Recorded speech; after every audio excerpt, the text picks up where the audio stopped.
देश भर में 75वें स्वतंत्रता दिवस को लेकर उत्साह और उमंग का माहौल है। जब देश ने आज़ादी की पहली सुबह देखी, इसी दिन जन्म हुआ था भारतीय वायुसेना से सेवानिवृत्त जवान भरतपुर के गुलाब सिंह चौधरी का, जिन्होंने भारतीय वायुसेना में 17 साल तक अपनी सेवाएं दी और आज भी गुलाब के जैसे ही खिलखिला रहे हैं।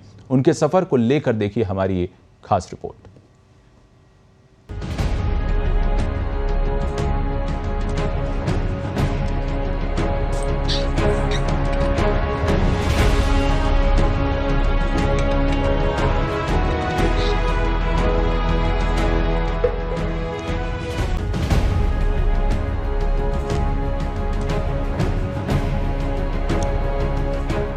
देश में 75वें स्वतंत्रता दिवस को लेकर उत्साह और उमंग का माहौल है।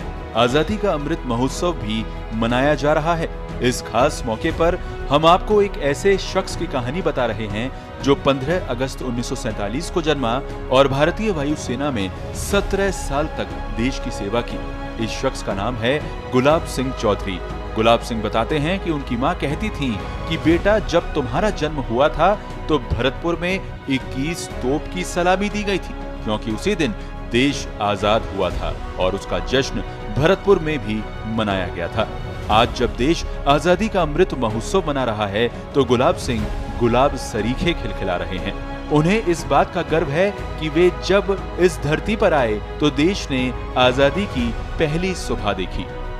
और मेरी मम्मी, हालांकि मेरी मम्मी आज भी जिंदी है, तो वो ही बताती थी कि बेटा, जब तू पैदा हुआ उस टाइम जो है 21 तोपों की सलामी हुई थी इसी मोती महल पर। जब देश आज़ाद हुआ था ना, तो बोलते हैं इंडिया गेट से अंग्रेज लोग बाहर निकल रहे थे और तब जो है भरतपुर के अंदर खुशी में जो है तोपों की सलामी। तो सुबह मॉर्निंग 4 बजे का जन्म है मेरा, अर्ली इन द मॉर्निंग। अच्छा, जैसा कि पिताजी और मतलब पेरेंट्स बताते हैं। अब आपको गुलाब सिंह के सफर के बारे में बताते हैं। भरतपुर निवासी 75 वर्षीय गुलाब सिंह 4 नवंबर 1966 को भारतीय वायुसेना में बतौर एयरमैन भर्ती हुए थे और यहीं से उनका देश की सेवा करने का सिलसिला शुरू हुआ। वायुसेना की तकनीकी विंग में कार्य करते हुए उन्होंने बेंगलुरु, सिकंदराबाद, जोधपुर, भटिंडा और श्रीनगर में अपनी सेवाएं दी।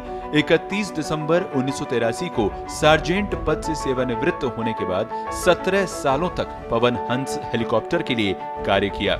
गुलाब सिंह बताते हैं कि 1971 में हुए भारत और पाकिस्तान युद्ध के दौरान वे जोधपुर में तैनात थे। उस वक्त न खाने का पता होता था और न ही सोने का। वायुसेना की तकनीकी विंग में कार्य करते हुए वे जंग में शामिल होने वाले HF-24 और MiG-21 जहाजों को तैयार करते थे।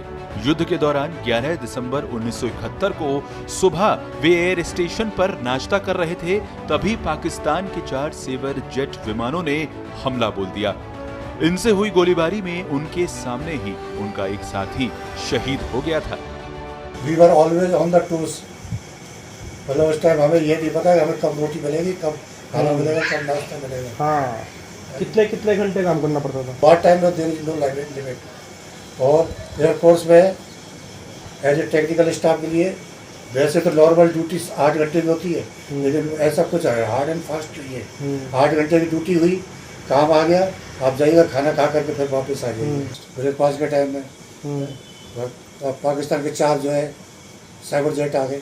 उनके साइबर जेट, जैसे हमारे का नाम है HF-24, वैसे उनके जहाज का नाम था साइबर जेट। हाँ, उन्होंने फायरिंग। कितने आए?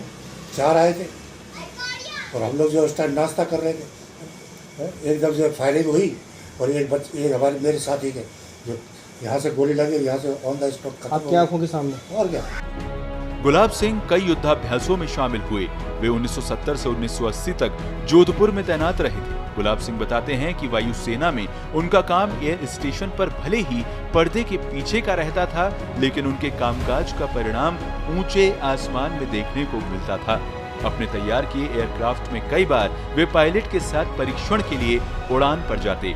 कश्मीर में हजारों फीट की ऊंचाई पर जब विमान निर्बाध रूप से उड़ान भर लेते तो उनकी जान में जान आती कि उनका किया कार्य सफल रहा। हाई एल्टीट्यूड पर फ्लाइंग वगैरह करते थे। I have flown up to 20,000, 20,000 feet तक की हाइट तक हम फ्लाइंग की है पायलटों के साथ बैठ करके। क्योंकि क्या है कि जब हम हेलीकॉप्टर तैयार कर देते और तो उसकी चेकिंग के लिए हमको पायलट के साथ जाना पड़ता है ऊपर, और फिर हम देखते हैं कि हमारे जो इंस्ट्रूमेंट वगैरह है वो सही काम कर रहे हैं या नहीं कर रहे हैं। ये सारी चीज़ें वहाँ ऑब्जर्व करनी पड़ती है। तो वो भी एक एडवेंचरस लाइफ ही है कि पता नहीं है वापस आएंगे भी नहीं आएंगे, क्योंकि हमने मशीनरी तैयार की है, अब उसकी टेस्टिंग तो ऊपर ही हो रही है ना। तो ये सब चीज़ें मतलब रिस्क तो है ही लाइफ की, ये सब लाइफ रिस्क है। जब गुलाब सिंह चौधरी से ये पूछा गया कि वायुसेना में वे कैसे शामिल हुए, तो इस सवाल के जवाब में गुलाब सिंह कहते हैं कि मुझे बचपन से ही एडवेंचर पसंद रहे हैं, खेलों में भी रुचि थी और हमारी सोसाइटी में ये परंपरा रही कि हर घर में एक फौजी होना जरूरी है। इसी के चलते वायुसेना की भर्ती में शामिल हुआ और एयरमैन के पद पर चयन हो गया। 31 दिसंबर 1983 को वायुसेना से सेवानिवृत्त होने के बाद गुलाब सिंह ने करीब 5 साल भरतपुर में रहकर ही खेतीबाड़ी की। इसके बाद 17 अप्रैल 1989 को पवन हंस हेलीकॉप्टर सेवा में शामिल हो गए। इस दौरान मुंबई में रहते हुए उनका कार्य ओएनजीसी के कार्मिकों को बीच समंदर में तट से सैकड़ों किलोमीटर दूर तेल उत्पादन स्थल तक लाने ले जाने का होता था। कई बार रात समंदर के बीच ही गुजारनी पड़ती थी। उन्होंने बताया कि ये भी उनके लिए एक रोमांचक अनुभव रहा। पत्रिका टीवी भी गुलाब सिंह की देश सेवा और जज्बे को सलाम करता है। पत्रिका टीवी के लिए भरतपुर से रुद्रेश शर्मा की रिपोर्ट।